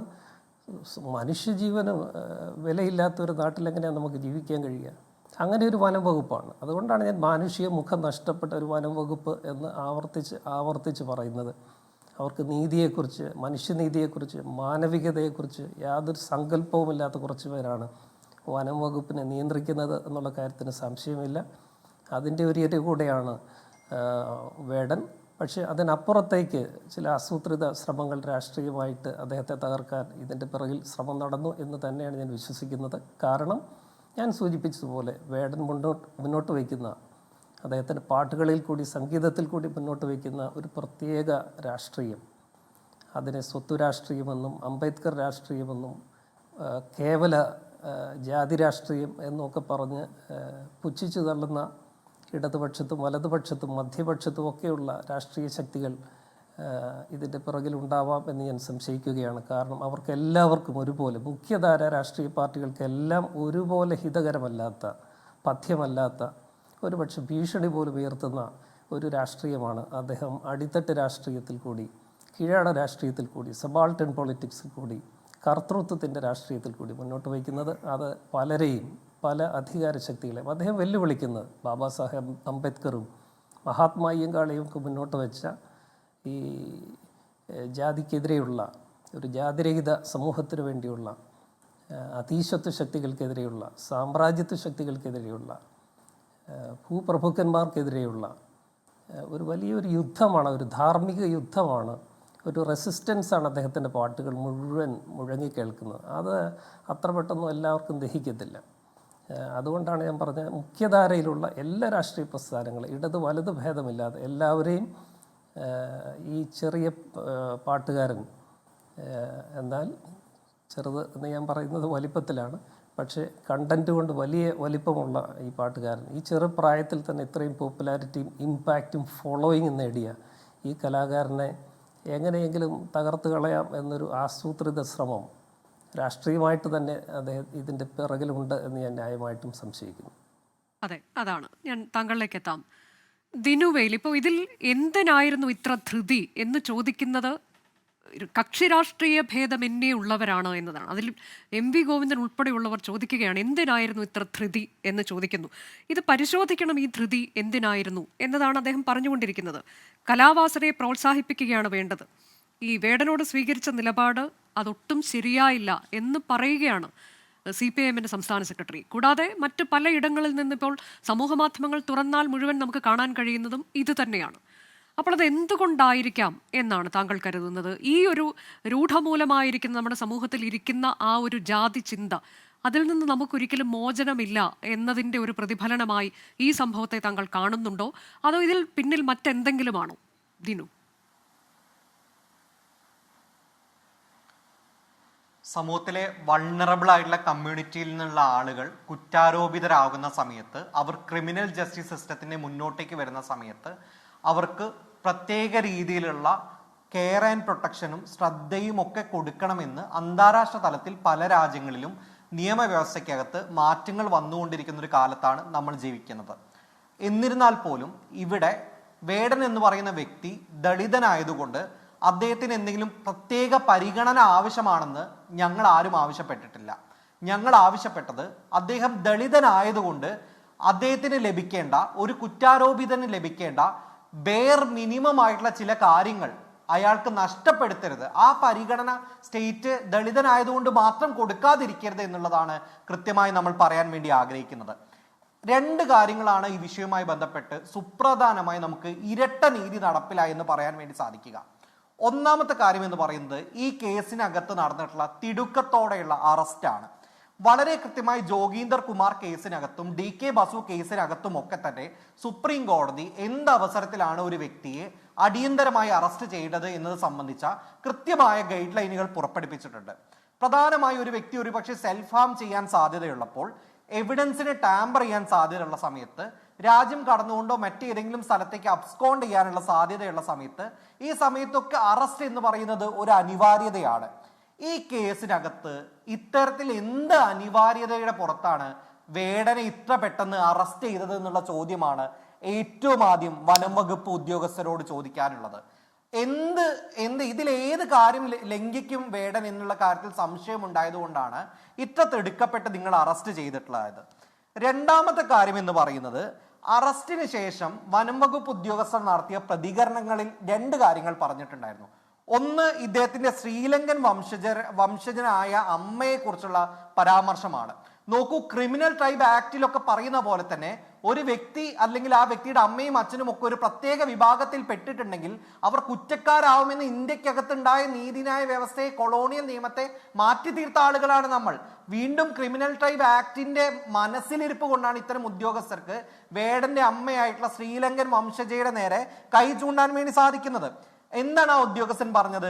വേടൻ അന്വേഷണവുമായി നന്നായി സഹകരിക്കുന്നു എന്ന് മാധ്യമങ്ങൾക്ക് മുന്നിൽ അദ്ദേഹം ആവർത്തിച്ച് പറഞ്ഞു. നമ്മൾ പരിശോധിക്കേണ്ടത് ഈ ആവർത്തിച്ച് പറഞ്ഞ ഉദ്യോഗസ്ഥർ കോടതിയിലേക്ക് കേസ് വന്ന സമയത്ത് എന്ത് പറഞ്ഞു ബെയിൽ ആപ്ലിക്കേഷനിൽ എന്നുള്ളതാണ്. സ്റ്റേറ്റിന്റെ മന്ത്രി ഇന്ന് വന്ന് നിലപാട് പറയുമ്പോൾ തൊട്ട തലേ ദിവസം എന്താണ് ഈ സംസ്ഥാനം വേടനെതിരെ വേടന്റെ ജാമ്യാപേക്ഷ റദ്ദ് ചെയ്യണമെന്ന് പറഞ്ഞുകൊണ്ട് കോടതിയിൽ ഉന്നയിച്ച വാദങ്ങൾ കൂടി പൊതുസമൂഹത്തിന്റെ മുന്നിലേക്ക് എത്തേണ്ടതുണ്ട്. ഒന്ന്, അവർ പറഞ്ഞത് വേടൻ പറഞ്ഞ വാക്കുകളുടെ ക്രെഡിബിലിറ്റി എന്നുള്ള കാര്യത്തിൽ സംശയമുണ്ടെന്നാണ്. മോഹൻലാൽ ഒരു പക്ഷേ അദ്ദേഹത്തിന് ഈ ആനക്കൊമ്പ് മറ്റൊരാളാണ് കൊടുത്തത് എന്ന് പറഞ്ഞ സമയത്ത് അത് ഈ പറയുന്ന സിസ്റ്റവും സ്റ്റേറ്റും വിശ്വസിച്ചു കൃത്യമായിട്ട്. അത് സത്യം തന്നെയായിരുന്നു. വേടന്റെ കാര്യത്തിൽ വേടൻ ഇതൊരു സുഹൃത്താണ് തന്നത് എന്ന് പറഞ്ഞ സമയത്ത് ആ സ്റ്റേറ്റ്മെന്റ് നുണയാണെന്ന് ഈ പറയുന്ന സിസ്റ്റം തന്നെ എന്തുകൊണ്ടാണ് വിശ്വസിക്കുന്നത്? അപ്പോൾ ആര് പറയുന്നത് സത്യം, ആര് പറയുന്നത് നുണ എന്ന് പറയുന്ന കാര്യത്തിൽ പ്രിസംഷൻ, ഈ പറയുന്ന മുൻധാരണകൾ, പ്രജുഡൈസ് ഈ സിസ്റ്റത്തിനുണ്ടോ എന്നുള്ളതാണ് ഒന്നാമത്തെ ചോദ്യം. അവർ പറഞ്ഞത് വേടൻ എന്ന് പറയുന്നത് ഒരു പോപ്പുലർ ആർട്ടിസ്റ്റ് ആണ്. പോപ്പുലർ ആർട്ടിസ്റ്റ് ആയതുകൊണ്ട് ഇദ്ദേഹം അബ്സ്കോണ്ട് ചെയ്യാൻ സാധ്യത ഉണ്ടെന്നാണ്. ഇത് കേട്ട ചിരി വരില്ല മനുഷ്യന്മാർക്ക്. അതായത് നാട്ടിലെ പ്രമുഖനായുള്ള വ്യക്തി ആയതുകൊണ്ട് കടന്നു കളയാൻ സാധ്യത ഉണ്ട് എന്നാണ് പറയുന്നത്. നടൻ മുകേഷിനെതിരെയുള്ള കേസിനകത്ത് പ്രമുഖനായതുകൊണ്ട് പുറത്തു കടക്കാൻ സാധ്യതയില്ലെന്ന് കരുതിയ ആളുകൾ മോഹൻലാലിന്റെ കേസ് വന്ന സമയത്ത് ഹൈക്കോർട്ടിനകത്ത് സബ്മിറ്റ് ചെയ്ത അഫിഡവിറ്റിനകത്ത് പറഞ്ഞത് മോഹൻലാലിനെതിരെ 2 പേർ ഈ കേസ് തുടർന്ന് മുന്നോട്ടേക്ക് പോകണം എന്ന് പറഞ്ഞത് അദ്ദേഹം പ്രബലനായതുകൊണ്ടാണ്, അദ്ദേഹം ഒരു ഫിലിം സ്റ്റാർ ആയതുകൊണ്ടാണെന്നാണ് പറഞ്ഞത്. ഈ കേസുകളുടെ മെറിറ്റുകൾ തമ്മിൽ വ്യത്യാസമുണ്ടാവും. പക്ഷെ ഒരു സ്ഥലത്ത് ഒരു വ്യക്തി ഫിലിം സ്റ്റാർ ആവുന്ന സമയത്ത്, ഒരു വ്യക്തി പോപ്പുലർ ആവുന്ന സമയത്ത് ആ വ്യക്തിക്ക് എതിരെ നടക്കുന്ന ഗൂഢാലോചനയാണെന്ന് സ്റ്റേറ്റ് പറയുകയും ഇവിടെ വേടൻ എന്ന് പറയുന്ന വ്യക്തി ഫേമസ് ആയതുകൊണ്ട് നാട് കടക്കാൻ സാധ്യതയുണ്ടെന്ന് പറയുകയും ചെയ്യുന്നതാണ് ഇരട്ട നീതി എന്ന് പറയുന്നത്. മറ്റൊന്ന് പറഞ്ഞത് എവിഡൻസ് ടാമ്പർ ചെയ്യാൻ സാധ്യതയുണ്ട്. അതായത് ഈ പറഞ്ഞ പുലിനകം വേടനെടുത്ത് അങ്ങ് വിഴുങ്ങാൻ സാധ്യത ഉണ്ട് അത്രേ. ആ രീതിയിലാണല്ലോ സ്റ്റേറ്റ് പറയുന്നത്. ഇത് ടാമ്പർ ചെയ്യാൻ സാധ്യതയുണ്ട്. അക്യൂസ്ഡ് ആയിട്ടുള്ള ആളുകളെ സ്വാധീനിക്കാൻ സാധ്യതയുണ്ട്. കസ്റ്റഡി റിട്ടേൺ റിപ്പോർട്ടിൽ ഒരു കാര്യം കൂടെ അവർ സൂചിപ്പിച്ചു, ഫർദർ ഇൻവെസ്റ്റിഗേഷൻ ആവശ്യമാണ്. എന്ത് കാര്യത്തിലാണ്? ഇദ്ദേഹം വേട്ടയാടി പിടിച്ചതാണോ എന്നുള്ള സംശയമുണ്ടെന്ന് സ്റ്റേറ്റിൽ നിന്നാണ് പറഞ്ഞത്. മൃഗവേട്ട നടത്തിയിട്ടുണ്ട് എന്ന തരത്തിലേക്ക് ആ വകുപ്പുകളൊക്കെ വളരെ ഗംഭീര വകുപ്പുകളുമാണ്. ഞാൻ അതിലേക്ക് എത്താം. അഭിജിത്ത് പണിക്കർ, അല്പം വൈകി, ക്ഷമിക്കണം താങ്കളിലേക്ക് എത്താൻ. ഇതിപ്പോൾ എങ്ങനെയാണ് വേടനെ കഴിഞ്ഞ ദിവസം ഈ വനംവകുപ്പ് ഉദ്യോഗസ്ഥർ കൊണ്ടുപോകുന്നത് എന്നത് താങ്കൾ ശ്രദ്ധിച്ചിട്ടുണ്ടോ എന്ന് എനിക്കറിയില്ല. ഈ തോളിലും ഇടുപ്പിലുമൊക്കെ കൈ വെച്ചുകൊണ്ട് ഒരു കൊടും ക്രിമിനലിനെ കൈകാര്യം ചെയ്യുന്ന രീതിയിലാണ് ഈ നമ്മളൊക്കെ അത് മാധ്യമങ്ങൾ എല്ലാ ചാനലുകളും തത്സമയം കാണിച്ച കാഴ്ചയാണ്. ആ തരത്തിലേക്കാണ് അദ്ദേഹത്തെ കൊണ്ടുപോകുന്നത്. അദ്ദേഹം ചെയ്ത കുറ്റം എന്താണ്? താങ്കൾക്കത് ബോധ്യപ്പെട്ടിട്ടുണ്ടോ ശ്രീജിത്ത്? അനുജ, അത് ബോധ്യപ്പെടേണ്ടത് എനിക്കല്ല. അത് നിലവിൽ എനിക്ക് ബോധ്യപ്പെട്ടിട്ടുമില്ല. കാരണം ഇന്നലെ വന്നിരുന്ന വാർത്തകൾ എല്ലാ മാധ്യമങ്ങളും റിപ്പോർട്ട് ചെയ്തിരുന്ന അനുസരിച്ച് വനം വകുപ്പ് ഇത് ഒറിജിനൽ പുലിനഖമാണ്, അല്ല പുലിപ്പല്ലാണ് എന്ന് സ്ഥിരീകരിച്ചു എന്നാണ്. എല്ലാ മാധ്യമങ്ങളും അത് റിപ്പോർട്ട് ചെയ്തതാണ്. പക്ഷേ കോടതിയിലേക്ക് എത്തുന്ന സമയത്ത് അങ്ങനെ ആയിരുന്നില്ല വസ്തുതകൾ. വനംവകുപ്പ് അത് സ്ഥിരീകരിച്ചുവെന്ന് നമ്മൾ റിപ്പോർട്ടൊന്നും ചെയ്തിട്ടില്ല. വനംവകുപ്പ് ഉദ്യോഗസ്ഥർ പറഞ്ഞത് അവരുടെ ബൈറ്റ് അതേപടി കൊടുക്കുകയാണ്. അവർ മാധ്യമങ്ങൾക്ക് മുന്നിൽ പ്രതികരിക്കുന്നതാണ്. ഇത് ഞങ്ങൾക്ക് പ്രഥമ ദൃഷ്ട്യാ ബോധ്യപ്പെട്ടിട്ടുണ്ട് എന്ന് അവർ പറയുന്നത് നമ്മളത് കേൾപ്പിക്കുകയാണ്. അല്ലാതെ അത് സ്ഥിരീകരിച്ചു എന്നൊന്നും നമുക്ക് പറയാൻ പറ്റില്ലല്ലോ. ഈ ഉദ്യോഗസ്ഥർ പറഞ്ഞതെന്തോ അത് അതേപടി കേൾപ്പിക്കുന്നു. അല്ല, ഞാൻ 24 ന്യൂസ് അങ്ങനെ റിപ്പോർട്ട് ചെയ്തു എന്ന് സ്പെസിഫിക് ആയിട്ട് പറഞ്ഞതല്ല. മറിച്ച് നമ്മുടെ നാട്ടിലുള്ള മാധ്യമങ്ങൾ പൊതുവിൽ റിപ്പോർട്ട് ചെയ്തിരിക്കുന്നത് വനം വകുപ്പ് ഇത് ഒറിജിനൽ ആയിട്ടുള്ള പുലിപ്പല്ലാണ് എന്ന് സ്ഥിരീകരിച്ചു എന്നാണ്. അപ്പോൾ അങ്ങനെ ഒരു വാർത്ത തെറ്റിദ്ധാരണാജനകമായിട്ട് വന്നിട്ടുണ്ടെങ്കിൽ അത് വനം വകുപ്പ് ഉദ്യോഗസ്ഥരുടെ മാത്രം പ്രശ്നമാണ്. ആ വിഷയത്തിൽ ശ്രീ റെജി ലൂക്കോസ് പറയുന്നത് പോലെ മന്ത്രിയെ ഒന്നും കുറ്റപ്പെടുത്തുകയോ സർക്കാരിനെ കുറ്റപ്പെടുത്തുകയോ ചെയ്യണമെന്ന് എനിക്ക് തോന്നുന്നില്ല. കാരണം അങ്ങനെ ആരെങ്കിലും പറഞ്ഞിട്ടുണ്ടെങ്കിൽ, തെറ്റിദ്ധാരണാജനകമായിട്ടുള്ള ഒരു ഇൻഫർമേഷൻ തന്നിട്ടുണ്ടെങ്കിൽ അത് തീർച്ചയായിട്ടും വനം വകുപ്പ് ഉദ്യോഗസ്ഥരുടെ ഭാഗത്ത് നിന്നുള്ള വീഴ്ചയാണ്. അപ്പോൾ കോടതിയിലേക്ക് വന്നിരിക്കുന്ന സമയത്ത് കോടതി കണ്ടെത്തിയിരിക്കുന്ന ഏറ്റവും ഗുരുതരമായിട്ടുള്ള ഒരു പ്രശ്നം, ഞാനതിനെ നീതി നിഷേധം എന്നാണ് കാണുന്നത്. അത് അദ്ദേഹത്തിൻ്റെ ഈ പുലിപ്പല്ല് ഒറിജിനലാണോ അല്ലയോ എന്നത് ശാസ്ത്രീയമായി പരിശോധിക്കപ്പെടാതെ, തെളിയിക്കപ്പെടാതെ അദ്ദേഹത്തിനെ ഒരു ദിവസം അനാവശ്യമായിട്ട് കസ്റ്റഡിയിൽ വെച്ചു എന്നുള്ളതാണ്. എന്ന് വെച്ചാൽ അതൊരു നീതി നിഷേധമാണ്. പ്രത്യേകിച്ച് അത് ദളിത് വിഭാഗത്തിൽ നിന്നുള്ള അല്ലെങ്കിൽ പ്രിവിലേജ് ലഭിക്കേണ്ടുന്ന ഒരു വിഭാഗത്തിൽ നിന്നുള്ള ആളാകുമ്പോൾ അത് സാധാരണ ഒരാളിനെ ഉള്ളതിനേക്കാൾ കൂടുതലായിട്ടുള്ള ഗ്രാവിറ്റിയിൽ വേണം ആ ഒരു വിഷയം കാണാനെന്നാണ് ഞാൻ മനസ്സിലാക്കുന്നത്. ഇതിനെ അദ്ദേഹത്തിൻ്റെ നേരത്തെ ഉണ്ടായിരുന്ന കഞ്ചാവ് കേസുമായി ബന്ധമൊന്നുമില്ല, അതുമായി താരതമ്യം ചെയ്തുമല്ല ഞാൻ പറഞ്ഞത്. ഇതിനെ മാത്രം ഒരു സോളിറ്റ്യൂഡിൽ കണ്ടു കഴിഞ്ഞാൽ അദ്ദേഹത്തിന് അവിടെ ലഭിക്കേണ്ടതായിട്ടുള്ള ചില പ്രിവിലേജുകൾ ഉണ്ടായിരുന്നു, നിയമപരമായിട്ട് കിട്ടേണ്ടുന്ന ചില പ്രിവിലേജുകൾ ഉണ്ടായിരുന്നു. ആ പ്രിവിലേജുകൾ ഇവിടെ നിഷേധിക്കപ്പെട്ടു എന്നാണ് കോടതിയുടെ പരാമർശത്തിൽ നിന്നും അദ്ദേഹത്തിന് ജാമ്യം. അതെ, അപ്പോഴാണ് ആ ചോദ്യം ഉയർന്നത്. ശ്രീജിത്ത് പണിക്കർ, ഇപ്പൊ ഇത് മറ്റാരെങ്കിലും ഒരു വ്യക്തിയായിരുന്നുവെങ്കിൽ ഈ തരത്തിലേക്ക് കൈകാര്യം ചെയ്യപ്പെടുമായിരുന്നോ? എന്തുകൊണ്ട് വേടൻ? ആ ചോദ്യം അവിടെ പ്രസക്തമല്ലേ? അല്ല, അതിന്റെ ഭാഗമായിട്ട് തന്നെ ഇവിടെ താരതമ്യം ചെയ്യുന്നത് മറ്റാരെങ്കിലും എന്ന് പറയുന്നത് പോലെ തന്നെ സ്പെസിഫിക് ആയിട്ട് തന്നെ പറയുന്നുണ്ടല്ലോ. നടൻ മോഹൻലാൽ എന്ന് സ്പെസിഫിക് ആയിട്ട് അദ്ദേഹത്തിന്റെ പേര് കൊണ്ട് തന്നെ പറയുന്നുണ്ട്. ആനക്കൊമ്പ് കേസുമായി ബന്ധപ്പെടുത്തി പറയുന്നുണ്ട്. ഈ ചർച്ചയിൽ തന്നെ നമ്മളോടൊപ്പമുള്ള ശ്രീ ദിനുവേൽ പറഞ്ഞത് മോഹൻലാലിൻ്റെ കാര്യത്തിൽ പറഞ്ഞത് വിശ്വസിച്ചു എന്നാണ്. എന്നാൽ അങ്ങനെ ആയിരുന്നില്ല വസ്തുതകൾ എന്നുള്ളതാണ് യാഥാർത്ഥ്യം. പറഞ്ഞത് വിശ്വസിക്കുകയായിരുന്നില്ല, മറിച്ച് രേഖകൾ പ്രൊഡ്യൂസ് ചെയ്യുകയായിരുന്നു. അതായത് അവിടെ 2 സെറ്റ് ആനക്കൊമ്പുകൾ ഉണ്ടായിരുന്നു. ആ 2 സെറ്റ് ആനക്കൊമ്പുകളും ഓൺ ചെയ്തിരുന്ന ആൾക്കാരുടെ പേര് കൃഷ്ണകുമാർ എന്നാണ്. അത് ഒരു കൃഷ്ണകുമാർ അല്ല, 2 കൃഷ്ണകുമാർമാരാണ്. അപ്പോൾ അതിൽ ഒന്നിലുണ്ടായിരുന്നത് അദ്ദേഹത്തിൻ്റെതായിട്ടുള്ള സ്വന്തം ആന, 1986 ഓണർഷിപ്പ് സർട്ടിഫിക്കറ്റ്, ആന ചരിഞ്ഞു, അത് ഓണർ എന്ന രീതിയിൽ അദ്ദേഹത്തിനുള്ള അവകാശം, ഇതുമായി ബന്ധപ്പെട്ട എല്ലാ രേഖകളുമുണ്ട്. ഈ എല്ലാ രേഖകളും വനം വകുപ്പിനെയും ഇന്ത്യൻ ഗവൺമെന്റിന്റെ തന്നെ വിവിധ ഡിപ്പാർട്ട്മെന്റുകളെയും ഒപ്പം ഈ കേസുമായി ബന്ധപ്പെട്ടും എല്ലാം തന്നെ ഹാജരാക്കിയതാണ്. ഒന്നാമത്തെ കാര്യം. ഇത് കൃത്യമായി ബോധ്യപ്പെട്ടതിന് ശേഷം സംസ്ഥാന സർക്കാർ തന്നെ അത് സ്ഥിരീകരിച്ചു കൊടുത്തതുമാണ്. അതും വളരെ പ്രധാനപ്പെട്ട കാര്യമാണ്. കാരണം സ്ഥിരീകരിക്കണമെന്നുണ്ടെങ്കിൽ വൈൽഡ് ലൈഫ് പ്രൊട്ടക്ഷൻ ആക്ടിന്റെ പല സ്റ്റേയിലേക്ക് പോയി എന്നാണ് ഞാൻ മനസ്സിലാക്കുന്നത്. ശരിയല്ലേ? പിന്നീട് അത് സ്റ്റേ ആയി കിടക്കുകയാണ് അല്ലേ? അല്ല, അങ്ങനെയല്ല. അതായത് 2016 ഈ കേസ് നടക്കുന്നതിനിടെ അദ്ദേഹത്തിന് നിയമപരമായി തന്നെ ഇതിന്റെ രണ്ടിന്റെയും ഈ 2 സെറ്റിന്റെയും അവകാശം നിയമപരമായി തന്നെ അദ്ദേഹത്തിന് കിട്ടുന്നു. അപ്പോൾ അങ്ങനെ സംസ്ഥാന സർക്കാർ തന്നെ അദ്ദേഹത്തിനെ പറയുന്നത് പ്രിവിലേജ്ഡ് ആണോ എന്നാണ്. എന്തോ ശ്രീജിത്ത് പണിക്കർ, അവിടെ ഒരു ഫാക്ച്വൽ മിസ്റ്റേക്ക് ഉണ്ട്. ഞാൻ ഇതുമായി ബന്ധപ്പെട്ടിട്ടുള്ള എല്ലാ പെറ്റീഷൻസും കൃത്യമായി വായിച്ചിട്ടുണ്ടായിരുന്നു. ഹൈക്കോടതിനടക്കം വന്നിട്ടുള്ള റിവ്യൂ പെറ്റീഷൻ 2011 ഇത്തരം ഒരു കാര്യം രജിസ്റ്റർ ചെയ്തതിനു ശേഷം ആ സമയം 2011 രജിസ്റ്റർ ചെയ്യുന്ന സമയത്ത് വൈൽഡ് ലൈഫ് പ്രൊട്ടക്ഷൻ ആക്ട് 1972 പറയുന്ന പ്രകാരമുള്ള സ്റ്റാറ്റ്യൂട്ടറി ലൈസൻസ് ഇല്ലായിരുന്നു. ഈ ലൈസൻസ് പിന്നീട് സ്പെഷ്യൽ പവർ ഉപയോഗിച്ചുകൊണ്ട് സ്റ്റേറ്റ് ഗവൺമെന്റ് 2016-15 കാലഘട്ടത്തിൽ ഇഷ്യൂ ചെയ്യുകയാണ് ചെയ്യുന്നത്. നിലവിൽ ഈ വൈൽഡ് ലൈഫ് ആക്ട് പറയുന്ന പ്രകാരമുള്ള സർട്ടിഫിക്കറ്റ് പറയുന്ന സമയത്ത് ഇല്ലെങ്കിൽ അത് പരിഗണിക്കാൻ പറ്റുമോ ഇല്ലയോ എന്നുള്ള കാര്യം ഇപ്പോഴും ഹൈക്കോടതിയിലെ പെൻഡിങ് ഡിസിഷനാണ്. അല്ല, നോക്കൂ, ഇതിൽ താങ്കൾ പറഞ്ഞത് ഞാൻ ഫാക്ച്വലായിട്ട് തെറ്റു പറഞ്ഞു എന്നാണ്. ഫാക്ച്വൽ എറർ ഉള്ളതാണ്. ഞാൻ ഈ പറഞ്ഞിരിക്കുന്ന കാര്യങ്ങളൊന്നും പറഞ്ഞില്ല. ഞാൻ പറഞ്ഞിരിക്കുന്നതിലെ ഫാക്ച്വലായിട്ടുള്ള ഒരു കാര്യത്തിനെയും താങ്കൾ ഇവിടെ തിരുത്തിയിട്ടുമില്ല. ഞാൻ പറഞ്ഞതും ഈ കേസ് എന്നാണ് 2 സെറ്റ് ആനക്കൊമ്പുണ്ട്. നമ്മൾ ഇതിലേക്ക് ഡീറ്റെയിൽഡ് ആയിട്ട് പോകാൻ നമുക്ക് സമയമില്ലാത്തതുകൊണ്ടാണ് ശ്രീജിത്ത്, ഞാനൊന്ന് ഇടപെട്ട് പറയട്ടെ.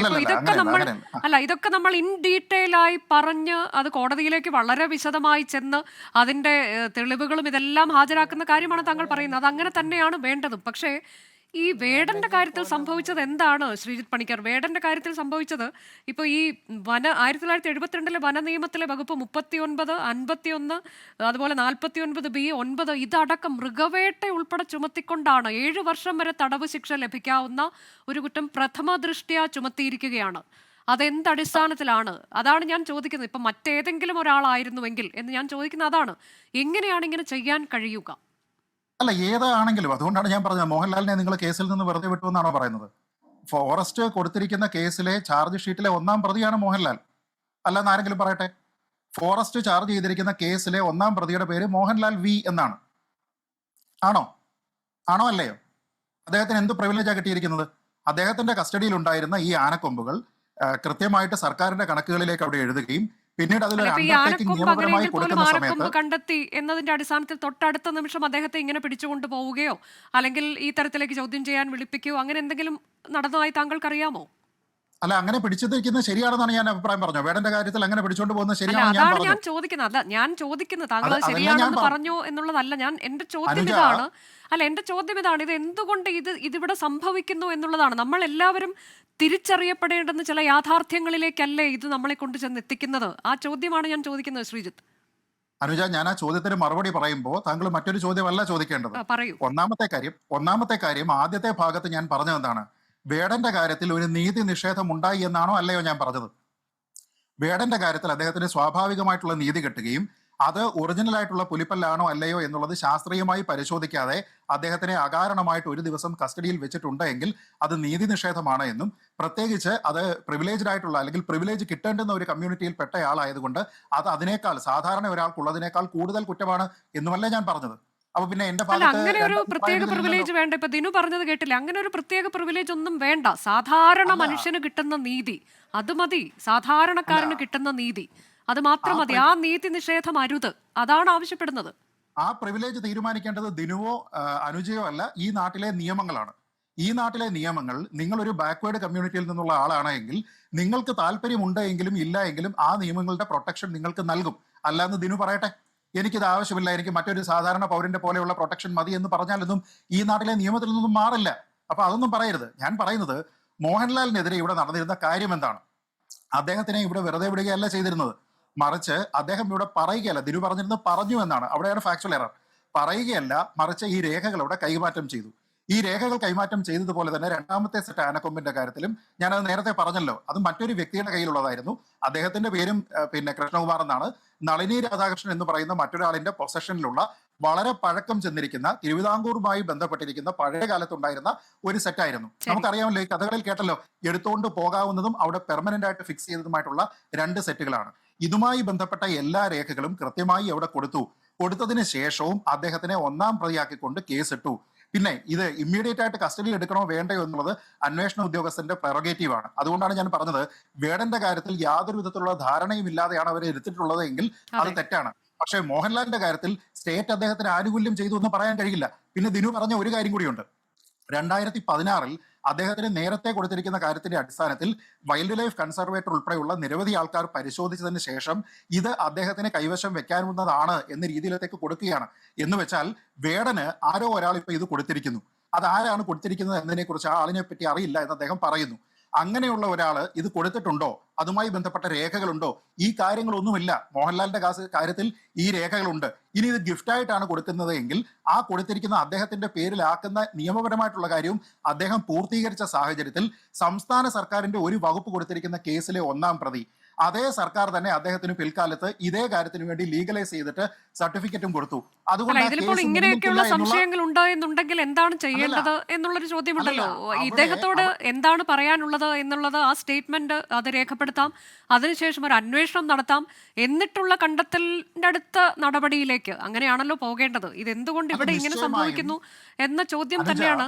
അതെ, ആ ചോദ്യമാണ് നമ്മൾ നിരന്തരം ചോദിച്ചുകൊണ്ടിരിക്കുന്നത്. എന്തുകൊണ്ട് വേടൻ ഇത് സംഭവിച്ചു? അനുജ, നിശ്ചയമായും അത് തന്നെയാണ് വേണ്ടത്. പക്ഷെ ഇവിടെ സംഭവിച്ചിരിക്കുന്നത്, അദ്ദേഹത്തിനെ ചാർജ് ഷീറ്റിൽ പെടുത്തുന്നതും കേരള സർക്കാർ, അദ്ദേഹത്തിന് ഇത് ലീഗലായിട്ട് കൊടുക്കുന്നതും കേരള സർക്കാർ. അതുകൊണ്ട് നിയമോപദേശത്തിന്റെ അടിസ്ഥാനത്തിൽ ഈ കേസ് നിലനിൽക്കില്ല എന്നതിന്റെ അടിസ്ഥാനത്തിലാണ് അനുജ ചോദിച്ച ആ ചോദ്യത്തിന്റെ ആദ്യത്തെ ഭാഗത്തിന്റെ മറുപടിയാണ്. അതായത് അത് നിലനിൽക്കില്ല എന്നുള്ള നിയമോപദേശത്തിന്റെ അടിസ്ഥാനത്തിൽ സർക്കാർ ഇത് ഡ്രോപ്പ് ചെയ്യാൻ പോയപ്പോൾ അതിനെ ചലഞ്ച് ചെയ്തുകൊണ്ട് മറ്റുള്ള ആൾക്കാർ അവിടെ വന്നു. ഇപ്പൊ അതിനെ കോടതി പറഞ്ഞിരിക്കുന്നതിനെ ചലഞ്ച് ചെയ്തുകൊണ്ട്, ആ കോടതിയുടെ ഉത്തരവിനെ ചലഞ്ച് ചെയ്തുകൊണ്ട് പോയിരിക്കുന്നത് സ്റ്റേറ്റ് ഗവൺമെന്റ് ആണെന്നേ. സ്റ്റേറ്റ് ഗവൺമെന്റ് ആണ് അതിന് ചലഞ്ച് ചെയ്തുകൊണ്ട് പോയിരിക്കുന്നത്. മോഹൻലാൽ മാത്രമല്ല, സ്റ്റേറ്റ് ഗവൺമെന്റിന് അതിനുള്ള അധികാരമുണ്ട് എന്നും അതുകൊണ്ട് തന്നെ അത് ലീഗലാണ് എന്നും പറഞ്ഞുകൊണ്ട് സ്റ്റേറ്റ് ഗവൺമെന്റ് കൂടെ പോയിട്ടുണ്ട്. ഒപ്പം മോഹൻലാൽ അതിനെ ചലഞ്ച് ചെയ്തിട്ടുണ്ട്. അപ്പോൾ അതിനെ പെരുമ്പാവൂർ കോടതി തന്നെ അല്ല പറ്റില്ല, ഇതിൽ ഈ സർക്കാർ കേസ് ഡ്രോപ്പ് ചെയ്യാൻ പറ്റില്ല എന്ന് പറഞ്ഞിരിക്കുന്നതിനെ ഹൈക്കോടതിയിൽ ചലഞ്ച് ചെയ്തിരുന്ന സമയത്ത് ഹൈക്കോടതിയാണ് സ്റ്റേ അനുവദിച്ചിരിക്കുന്നത്. എന്ന് വെച്ചാൽ നിയമപരമായി നടന്നു, ഒരു പ്രിവിലേജും കിട്ടിയിട്ടില്ലെന്നേ. എന്ത് പ്രിവിലേജാണ് ഉള്ളത്? അദ്ദേഹത്തിനെ കേസിൽ നിന്ന് ഒഴിവാക്കി കൊടുത്തു. 2012 രജിസ്റ്റർ ചെയ്തിരിക്കുന്ന കേസിൽ നിന്ന് 12-13 വർഷം കഴിയുമ്പോഴും മോഹൻലാൽ 1-ാം പ്രതിയാണെന്നേ. അതിലെവിടെയാണ് നിങ്ങൾ കൊടുത്തിരിക്കുന്ന ഏതെങ്കിലും രീതിയിലത്തേക്കുള്ള വ്യത്യസ്തനായിട്ടുള്ള ഒരാളാണെങ്കിലുള്ള ഗുണം? ശ്രീജിത്ത് പണിക്കർ ആണെങ്കിലും അനുജയാണെങ്കിലും ദിനുവയിലാണെങ്കിലും ഒരേ രീതിയിലാണ് പോകേണ്ടത്. പക്ഷെ ഇവിടെ വന്നിരിക്കുന്ന പ്രകടമായ വ്യത്യാസം, വേടന്റെ കേസിൽ ശാസ്ത്രീയമായിട്ടുള്ള പരിശോധന നടക്കുന്നതിന് മുമ്പ് തന്നെ അദ്ദേഹത്തെ അനാവശ്യമായി കസ്റ്റഡിയിൽ എടുത്തു. അത് തന്നെയാണ് നമ്മൾ ചോദിക്കുന്നത്, എന്തുകൊണ്ട് സംഭവിക്കുന്നു എന്നുള്ളതാണ്. ഞാൻ ശ്രീ റെജി ലൂക്കോസ്, ഇവിടെ ഇപ്പോൾ ഈ നടന്ന സംഭവങ്ങളൊക്കെ പരിശോധിച്ചാൽ ഒരു കേസിൽ, അത് കഞ്ചാവ് കേസിലാണ്, അതിൽ ജാമ്യം കിട്ടുമെന്ന് ഉറപ്പായ സമയത്ത് മറ്റൊരു കേസിൽ കൊടുക്കാനുള്ള ശ്രമം എന്ന തരത്തിലേക്ക് ആരെങ്കിലും വ്യാഖ്യാനിച്ചാൽ തെറ്റു പറയാൻ പറ്റുമോ? അതുകൂടാതെ ഈ ആയുധം ആണ് എന്ന തരത്തിലേക്ക് അത് ചുമത്താനുള്ള തത്രപ്പാടിൽ ഒരു ഭാഗത്ത് നിൽക്കുന്നു. പിന്നീട് അത് ഒരു ഷോ പീസാണ്, ഓൺലൈനിലൂടെ വാങ്ങിയതാണ്, അതൊരു പ്രോപ്പർട്ടിയാണ്, അവരുടെ ഒരു പെർഫോമൻസുമായി ബന്ധപ്പെട്ട് അവർ സൂക്ഷിച്ചിരിക്കുന്ന പ്രോപ്പർട്ടിയാണെന്ന് മനസ്സിലായതോടെ അതിൽ നിന്ന് പിൻവാങ്ങുന്നു. അപ്പോൾ ഇതൊക്കെ എന്താണ് ഈ നടക്കുന്നത്? ഇത്തരത്തിലേക്കൊക്കെ എന്തിനാണ് ഇയാളെ ടാർഗറ്റ് ചെയ്ത് അറ്റാക്ക് ചെയ്യുന്ന തരത്തിലേക്കാണ് ഓരോന്ന് പരിശോധിക്കുമ്പോഴും തോന്നുന്നത്? എന്താണ് സംഭവിക്കുന്നത് ശ്രീ റെജി ലൂക്കോസ്? തീർച്ചയായിട്ടും ഞാൻ ഈ ചർച്ചയുടെ തുടക്കത്തിലേ പറഞ്ഞു, ഒരു മേൽജാതി മനോഭാവമുള്ള കുറേ ആളുകളുടെ വികൃതമായ ഒരു മാനസികാവസ്ഥയാണ് ഇതിലൂടെ പ്രതിഫലിച്ചത്. ഇവിടെ ബഹുമാനപ്പെട്ട കൂർലോസ് തിരുമേനി പറഞ്ഞതാണ് അതിൻ്റെ അക്ഷരാർത്ഥത്തിൽ സത്യമെന്ന് പറയുന്നത്. നമ്മളൊന്ന് മനസ്സിലാക്കേണ്ട 2 യാഥാർത്ഥ്യങ്ങളുണ്ട്. ഈ ചെറുപ്പക്കാരനെ കൊടുക്കാനായിട്ടുള്ളൊരു ശ്രമം അത് ഇവരുടെ വായിൽ നിന്ന് തന്നെ വന്നു. ഇവരെന്താ പറഞ്ഞത്? ഞങ്ങൾ കുറേ നാളായിട്ട് ഇയാളെ നിരീക്ഷണത്തിലായിരുന്നു. ഇയാളെന്തിനാണ് നിരീക്ഷിക്കുന്നത്? ഇയാൾക്ക് എന്തെങ്കിലും കുറ്റകൃത്യത്തിൻ്റെ ബാക്ക്ഗ്രൗണ്ട് ഉണ്ടോ?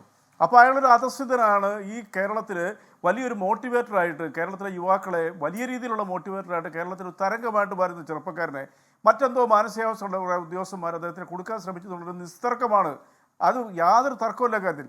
രണ്ടാമത്തെ വസ്തുത എന്താണ്? ഉദ്യോഗസ്ഥന്മാരുടെ വീഴ്ചയാണ്. കാരണം വെച്ചാൽ ഇപ്പോൾ എല്ലാ കാര്യത്തിലും നീതി നിർവഹിക്കേണ്ട ഉദ്യോഗസ്ഥന്മാരെ സ്വതന്ത്രമായിട്ട് വിടുക എന്നുള്ളതാണ് ജനാധിപത്യത്തിൽ ഒരു ഭരണകൂടം ചെയ്യേണ്ടത്. വീഴ്ചയുടെ വന്നാൽ അത് ചൂണ്ടിക്കാണിക്കണം. അതാണ് ഇവിടെ സംഭവിച്ചിരിക്കുന്നത്. ഇവിടെ മറ്റൊരു പ്രത്യേകതയുണ്ട്. ആ യുവാവ് വീഴ്ച വന്നാൽ ചൂണ്ടിക്കാണിക്കണം, അത് തെറ്റില്ല. പക്ഷെ മന്ത്രി തന്നെ പരസ്പര വിരുദ്ധമായ പ്രസ്താവന നടത്തി എന്നുള്ളിടത്താണ് ഞാൻ താങ്കളോട് നേരത്തെ ആ ചോദ്യം ചോദിച്ചത്. ഇന്നലെ അദ്ദേഹത്തിന്റെ പ്രസ്താവന വന്നതും ഇന്ന് പറയുന്നതും ഒന്നാണ്. അതിനു മുൻപ് 29-ാം തീയതി പറഞ്ഞ കാര്യമാണ്. അവിടെ അദ്ദേഹം പൂർണ്ണമായും ഈ ഉദ്യോഗസ്ഥർ ചെയ്തതിനെ സപ്പോർട്ട് ചെയ്തുകൊണ്ട് പിന്തുണച്ചുകൊണ്ട് സംസാരിക്കുകയായിരുന്നു. അവിടെ തെറ്റ് പറ്റിയിട്ടുണ്ടോ എന്നുണ്ടെങ്കിൽ ഇത് ശരിയല്ല എന്ന് പറയേണ്ടുന്നയാളാണല്ലോ മന്ത്രി. അല്ല, അതിന് കൃത്യമായൊരു മറുപടി പറയാം. അതായത് ഈ വേടൻ എന്ന് പറയുന്ന യുവഗായകനെ അല്പസമയത്തേക്കെങ്കിലും കേരളത്തിലെ ജനങ്ങൾ തെറ്റിദ്ധരിക്കത്തക്ക രീതിയിലുള്ള വാർത്തകളാണ് പുറത്തു വന്നത്. അതാരും നിഷേധിക്കേണ്ട. കാരണം ഈ പറയുന്ന മയക്കുമരുന്നിനും അതുപോലെ ലഹരി വസ്തുക്കൾക്കെതിരെ വളരെ ശക്തമായ രീതിയിൽ തൻ്റെ സ്റ്റേജ് പ്രോഗ്രാമിലൂടെ അനിയന്മാരെ നിങ്ങൾ ഇതിൽ പോകരുത്, ഇത് ചെകുത്താനാണെന്ന് പറഞ്ഞ് പ്രചോദിപ്പിച്ച ചെറുപ്പക്കാരൻ തന്നെ ഇതിൻ്റെ ഒരു ഉപയോഗത്തിൽ അദ്ദേഹം ഇതിൻ്റെ ഒരു ഉപഭോക്താവാണെന്ന് അറിഞ്ഞപ്പോൾ കേരളം അദ്ദേഹത്തിന് തെറ്റിദ്ധരിച്ചു. യാതൊരു സംശയമില്ല. എനിക്ക് തോന്നുന്നത് ഇത് എല്ലാവരും അംഗീകരിക്കുന്നു തോന്നുന്നു. അതിൻ്റെ കാരണം എന്തുകൊണ്ടാണ്? ആ രീതിയിലാണ് ഈ വാർത്തകൾ പുറത്തേക്ക് വന്നിരിക്കുന്നത്. അപ്പോൾ സ്വാഭാവികമായിട്ടും ആ ആദ്യഘട്ടത്തിൽ നമ്മളെല്ലാവരും തെറ്റിദ്ധരിച്ചു. കാരണം ഒരു റോൾ മോഡലായ, സമൂഹത്തെ മോട്ടിവേറ്റ് ചെയ്യുന്ന, സമൂഹത്തിന് മാർഗദർശിയായി മാറേണ്ട ഒരു ചെറുപ്പക്കാരൻ തന്നെ അദ്ദേഹം പറഞ്ഞതിന് കടകവിരുദ്ധമായിട്ട് പ്രവർത്തിച്ചു എന്നുള്ള വാർത്തകൾ വരുമ്പോൾ മാധ്യമങ്ങളിലൂടെയല്ലേ പൊതുജനം അറിയുന്നത്. അപ്പോൾ അദ്ദേഹത്തിന് തെറ്റിദ്ധരിച്ചു സ്വാഭാവികമായിട്ടും.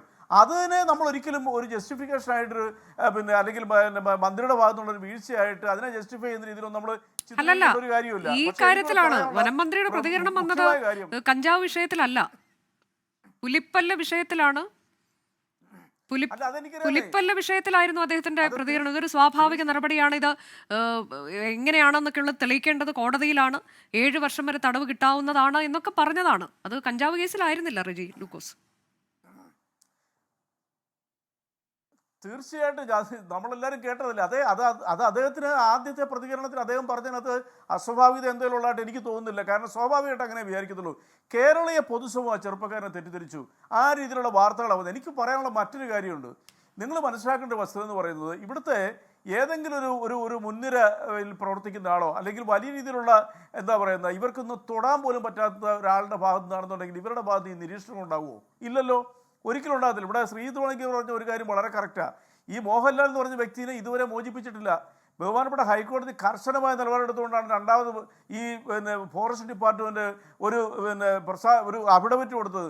പക്ഷെ അതിനകത്തൊരു തെറ്റ് പറ്റിയിട്ടുണ്ട്. അതറിയോ? ആദ്യം ഇവർ പരിശോധിച്ച് പറഞ്ഞത് എന്താ? അവർ ആദ്യം പരിശോധിച്ച് കൊടുത്ത റിപ്പോർട്ടിൽ പറയുന്നത് ഇത് ഒറിജിനൽ കൊമ്പാണ്, കാട്ടാനയുടെ കൊമ്പാണെന്ന് പറഞ്ഞവർ ഈ മനുഷ്യനെ രക്ഷപ്പെടുത്താൻ വേണ്ടി രണ്ടാമത് മലക്കം മറിഞ്ഞു. എന്താ പറഞ്ഞത്? ഇത് നാടനാനയുടെ സാധന കൊമ്പാണെന്ന് പറഞ്ഞു. അതാണ് ഇവിടെ സംഭവിച്ചിരിക്കുന്നത്. അപ്പോൾ ഈ ഫോറസ്റ്റ് ഉദ്യോഗസ്ഥന്മാർ വലിയ രീതിയിലുള്ള അട്രോസിറ്റികൾ തന്നെ കേരളത്തിലെ പൊതുസമൂഹത്തിന് മുമ്പിൽ, പ്രത്യേകിച്ച് ഇപ്പോൾ സാധാരണക്കാരുടെ ജനങ്ങളുടെ മുമ്പിൽ നടത്തുന്നുണ്ടെന്നൊരു നിസ്തർക്കമാണ്. നമ്മളൊരു വിമർശിച്ചേ പറ്റുള്ളൂ. ബഹുമാനപ്പെട്ട ജോൺ ബ്രിട്ടാസ് എംപിയുടെ പോസ്റ്റ് ഇപ്പോൾ വൈറലാണ്. അത് കൃത്യമായിട്ട് പറഞ്ഞിട്ടുണ്ട്. ഞാനതുകൊണ്ട് ആവർത്തിച്ച് പറയുന്നത്, ഈ വേടനെ പോലെയുള്ള ചെറുപ്പക്കാരൻ്റെ പേരെങ്ങനെയാണ് വന്നെന്നുള്ള അനുചിക്കറിയാമല്ലോ. അയാൾ പഠിച്ചുകൊണ്ടിരുന്നപ്പോൾ അദ്ദേഹം സുഹൃത്തുക്കൾ അദ്ദേഹത്തിന് സ്വന്തം പേര് മാറ്റി വേടെന്ന് ആക്ഷേപിച്ചപ്പോൾ ആ പേര് സ്വയം സ്വീകരിച്ചു. ഓരോ വരികളും ഈ അടിച്ചമർത്തപ്പെടുന്ന സമൂഹത്തിന് വേണ്ടി അദ്ദേഹം പ്രതികരിക്കുന്നത്. മൈക്കിൾ ജാക്സന്റെ ഡേഞ്ചറസ് എന്ന് പറയുന്ന ഒരു ആൽബം ഉണ്ട്.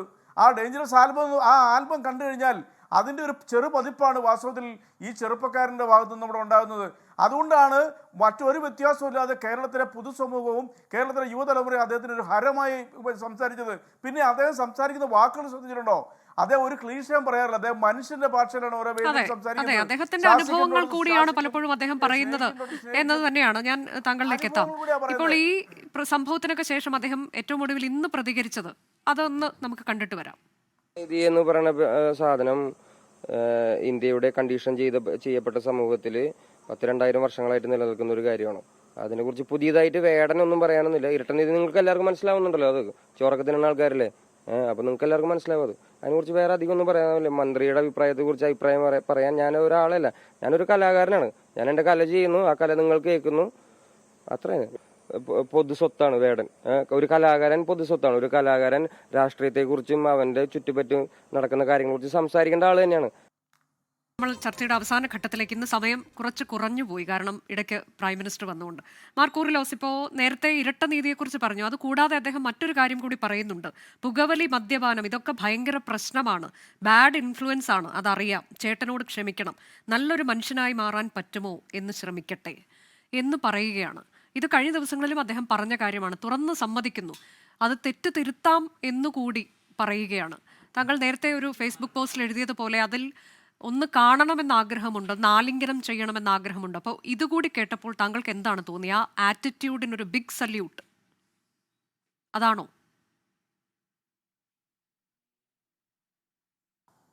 തീർച്ചയായിട്ടും അനുജ, ജനതയിലേക്ക് വരുന്നതിന് മുമ്പ് ഇരട്ട നീതിയെക്കുറിച്ച് ഒരു വാക്കുകൂടെ പറയട്ടെ. എനിക്ക് ദിനുവയിൽ എൻ്റെ സുഹൃത്താണ്, അദ്ദേഹം പറഞ്ഞതും ഏറ്റവും അവസാനത്തെ ആ ബൈറ്റിൽ വേടൻ പറഞ്ഞതുമായ പ്രധാനപ്പെട്ട പ്രശ്നം നമ്മുടെ നാട്ടിൽ ഇന്നും നടപ്പിലാകുന്ന ഇരട്ട നീതി തന്നെയാണ്. അത് 2000-ഓളം വർഷം അതിലേറെ പഴക്കമുണ്ട് അദ്ദേഹം പറഞ്ഞത് അക്ഷരാർത്ഥത്തിൽ ശരിയാണ്. അതാണ് ബാബാ സാഹിബ് ഡോക്ടർ അംബേദ്കർ വിളിച്ചു പറഞ്ഞത്. അദ്ദേഹം അതിനെതിരെ പോരാടുകയും ചെയ്തു. അത് നമ്മുടെ നാട്ടിൽ മഹാത്മാ അയ്യങ്കാളി ഉറച്ച് ശബ്ദത്തിൽ അതിനെതിരെ പോരാടി. തുല്യനീതിക്ക് വേണ്ടിയുള്ള വലിയ സമരമായിരുന്നു ഇവർ മുന്നോട്ട് വെച്ചത്. ആ സമരമാണ് ഈ കലാകാരൻ വേടൻ ഏറ്റെടുത്ത് പാട്ടിൻ്റെ, സംഗീതത്തിൻ്റെ, കലയുടെ രൂപത്തിൽ വീണ്ടും പുനരാവിഷ്കരിക്കുന്നത് എന്നുള്ളതാണ് അതിൻ്റെ രാഷ്ട്രീയ പ്രാധാന്യം. അത് ഒരുപക്ഷെ എല്ലാവരെയും, മുഖ്യധാരയിലുള്ള എല്ലാ രാഷ്ട്രീയ പ്രസ്ഥാനങ്ങളെയും അസ്ഥിരപ്പെടുത്തുമോ എന്നൊരു പേടി, ഒരു ഭീഷണി പോലെ ഉണ്ടാകുന്നതിൽ അതിശയോക്തിയൊന്നുമില്ല. അത്രയ്ക്ക് ശക്തിയുള്ള, ഇമ്പാക്റ്റുള്ള രാഷ്ട്രീയമാണ് ഏറ്റവും ശക്തമായ മാധ്യമത്തിൽ കൂടി അദ്ദേഹം ആവിഷ്കരിക്കുന്നത് എന്നുള്ളത് പലരുടെയും, പല ശക്തികളുടെയും, പുരോഗമന ശക്തികളെന്ന് അഭിമാനിക്കുന്നവരെ പോലും, കാരണം അവർക്ക് വോയിസ് ഓഫ് ദ വോയിസ്ലെസ് എന്ന് പറയുന്നത് അത്ര പഥ്യമല്ല. അത് സബാൾട്ടേൺ, കീഴാള രാഷ്ട്രീയമാണ്. വോയിസ് ഫോർ ദ വോയിസ്ലെസ് ആണ് നമുക്ക് പരിചയമുള്ള ഇടതുപക്ഷം എന്ന് പറയുന്നത്. എന്നാൽ വോയിസ് ഓഫ് ദ വോയിസ്ലെസ് എന്ന് പറയുന്നത് കീഴാള രാഷ്ട്രീയമാണ്. അത് അംബേദ്കറൈറ്റ് രാഷ്ട്രീയമാണ്, അയ്യങ്കാളിയുടെ രാഷ്ട്രീയമാണ്, അത് കർത്തൃത്വത്തിൻ്റെ രാഷ്ട്രീയമാണ്. അത് ശക്തമായിട്ട് വിളിച്ചു പറയുന്ന വേടനെ അതുകൊണ്ട് തന്നെ ഇല്ലാതെയാക്കുവാനായിട്ട് ശ്രമിക്കേണ്ടത് ധാരാളം ശക്തികളുടെ, രാഷ്ട്രീയ പ്രസ്ഥാനങ്ങളുടെയൊക്കെ ആവശ്യമാണെന്ന് ഞാൻ വിചാരിക്കുന്നു. പക്ഷേ അതിനെല്ലാം അതിജീവിച്ച് അദ്ദേഹത്തിൻ്റെ രാഷ്ട്രീയത്തിന്, അദ്ദേഹത്തിൻ്റെ സംഗീതത്തിന് ഇവിടെ വീണ്ടും ഇടമുണ്ടാകും, കൂടുതൽ ഇടമുണ്ടാകും. അദ്ദേഹവും അതാണ് പറഞ്ഞത്, മൂർച്ചയുള്ള വാക്കുകളുമായി, പാട്ടുകളുമായി കൂടുതൽ ശക്തിയോടെ തിരിച്ചെത്തുമെന്ന്. ദിനു, നമ്മൾ അവസാനിപ്പിക്കുന്നതിന് മുൻപായി ഈ ഏറ്റവും ഒടുവിൽ ഇപ്പോൾ അദ്ദേഹത്തിന് ചില അനുഭവങ്ങൾ കൂടിയുണ്ട്, കൂടുതൽ അനുഭവങ്ങൾ. അദ്ദേഹത്തിൻ്റെ അനുഭവത്തിൽ നിന്നാണ് ഈ പാട്ടുകൾ, വരികൾ, മൂർച്ചയുള്ള വരികളൊക്കെ ഇതുവരെ നമ്മൾ കേട്ടത്. അപ്പോൾ കൂടുതൽ മൂർച്ചയുള്ള വരികൾ നമ്മൾ ഇനി പ്രതീക്ഷിക്കണം അല്ലേ? രണ്ട് കാര്യങ്ങൾ മാത്രം. ഒന്ന്, ശ്രീജിത്ത് പണിക്കറിനുള്ള ഒരു മറുപടിയാണ്. ഞാൻ വീണ്ടും ആ ഓർഡർ എടുത്ത് നോക്കി. അതായത് 16/12/2015 വരെ ഈ പറയുന്ന ഷെഡ്യൂളിൽ 1 പറയുന്ന ഒരു ടസ്ക് എന്ന് പറയുന്ന കാര്യം കൈവശം വെച്ചത് ഇല്ലീഗലായിരുന്നു. ആ ഡേറ്റിന് മാത്രമാണ് മോഹൻലാലിൻ്റെത് പൊസഷൻ ലീഗലായത്. ആ പൊസഷൻ ലീഗലാവുന്ന സമയം വരെയുള്ള സമയം കൊടുത്തിട്ടുണ്ടായിരുന്നു. ഞാൻ പറഞ്ഞത് മോഹൻലാലിലെ ഏതെങ്കിലും കാസ്റ്റ് പ്രിവിലേജ് വർക്ക് ചെയ്തു എന്നുള്ളതല്ല. സ്റ്റേറ്റ് എങ്ങനെയാണ് 2 പൗരന്മാരോട്, കുറ്റാരോപിതരായ 2 പൗരന്മാരിൽ ഒരാൾക്ക് ആവശ്യമായ സമയം കൊടുക്കുകയും മറ്റേ ആൾക്ക് ഒട്ടും സമയം കൊടുക്കാതിരിക്കുകയും ചെയ്യുന്നതാണ് ഇരട്ട നീതി എന്നാണ് ഞാൻ സൂചിപ്പിച്ചത്. രണ്ടാമതായിട്ട് ഒറ്റ കാര്യം കൂടി, ഞങ്ങളുടെ തലമുറയിൽ ജനതയിൽപ്പെട്ട ആളുകൾക്ക് പണ്ട് തെറ്റ് ചെയ്തു കഴിഞ്ഞാൽ ശിക്ഷയായിട്ടല്ല, ശുചീന്ദ്രൻ കൈമുക്ക് എന്ന് പറഞ്ഞുകൊണ്ട് ഞങ്ങളെ കൊണ്ട് കൈമുക്കിയിട്ടുണ്ടായിരുന്നു. കൈ പൊള്ളിയോ ഇല്ലയോ എന്ന് നോക്കിയിട്ടാണ് ശിക്ഷ വിധിച്ചത്. ഇനിയും ശുചീന്ദ്രൻ കൈമുക്കുകൾ മുക്കാൻ ഞങ്ങൾ തയ്യാറല്ല ഒരു ജനാധിപത്യ രാജ്യത്ത് എന്നുള്ളത് തന്നെയാണ് പറയാനുള്ളത്. ശരി, എന്താണ് ശ്രീജിത്ത് പണിക്കർ ഒറ്റ വരിയിൽ? അല്ല, പറയാം. നോക്കൂ, ഇരട്ട നീതി എന്ന് വെച്ചാൽ ആ വാക്കിന്റെ അർത്ഥം, അതെ, അതാണ് ഇരട്ട നീതി എന്ന് പറഞ്ഞാൽ ആ വാക്കിന്റെ അർത്ഥം ഒരാളിനെ നമ്മൾ പ്രിവിലേജ്ഡ് ആയിട്ട് പരിഗണിക്കുകയും മറ്റേ ആളിനെ അങ്ങനെ അല്ലാതെ എന്നുമാണ്. മോഹൻലാലിന്റെ കാര്യത്തിൽ പ്രിവിലേജ് അല്ല സംഭവിച്ചത്. യഥാർത്ഥ നീതി എങ്ങനെയാണോ പ്രവർത്തിക്കേണ്ടത് അതാണ് പ്രവർത്തിച്ചത്. അതായത് അത് സ്വാഭാവിക നീതിയാണെങ്കിൽ നാച്ചുറൽ ജസ്റ്റിസ് ഇതേക്കുറിച്ചൊക്കെ വിശദമായി പിന്നീട് ഒരു അവസരത്തിൽ ചർച്ച ചെയ്യാം. വളരെ നന്ദി ഈ ചർച്ചയിൽ പങ്കെടുത്ത്. നമുക്ക് മാർ കൂറിലോസിന്റെ വാക്കുകൾ കടമെടുത്ത് പറഞ്ഞാൽ പല്ലും നഖവുമുള്ള അടിത്തട്ട് രാഷ്ട്രീയം, അത് കൂടുതൽ മൂർച്ചയോടെ പാടട്ടെ, പറയട്ടെ വേടൻ എന്നാണ് നമ്മൾ ഈ ഘട്ടത്തിൽ പറയുന്നത്. വളരെ നന്ദി ശ്രീ റെഡി ലൂക്കോസ്, മാർ കൂറിലോസ്, ദിനുവെയിൽ, ശ്രീജിത്ത് പണിക്കർ ചർച്ചയിൽ പങ്കെടുത്തത്. എൻകൗണ്ടർ പ്രൈം അവസാനിക്കുന്നു.